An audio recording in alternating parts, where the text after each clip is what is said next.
so it seems like people like yourself and Leonard Crodog, who opened the Rainbow Lodge, opened it up to so many more people, are these kind of messianic figures, these kind of mystic prophets that say, actually, no, like, we forgive you, forgive them, for they know not what they do.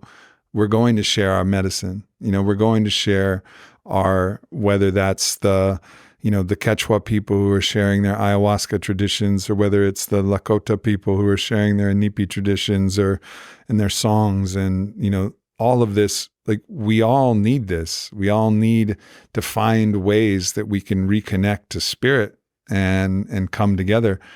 Otherwise, the whole game is a wrap.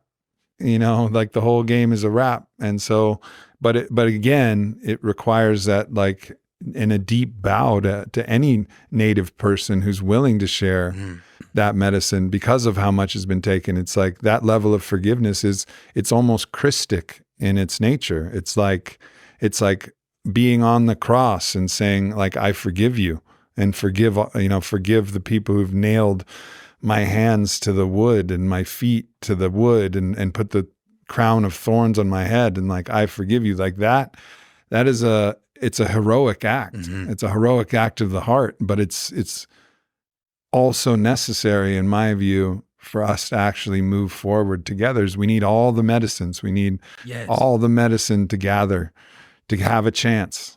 The bad guys are winning right now. Yeah. And it's because, human beings are inclined. We're inclined to spiritual liberation, but we're also very inclined to the easy route and sensory satisfaction and so forth. And it puts our spiritual leaders in a very difficult position.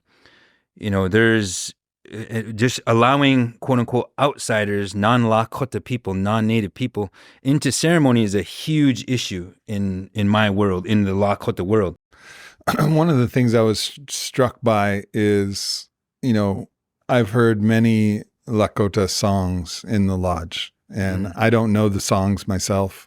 I know some of the things that I can kind of remember, and sometimes there's a call and response, which helps me.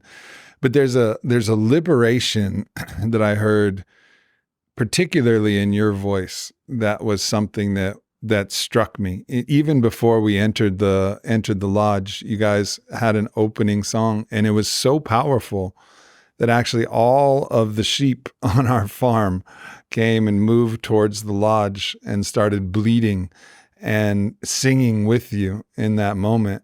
And it was, what I interpreted as is, there is a freeness. There's a freeness in the way that you sing or the way that you cry.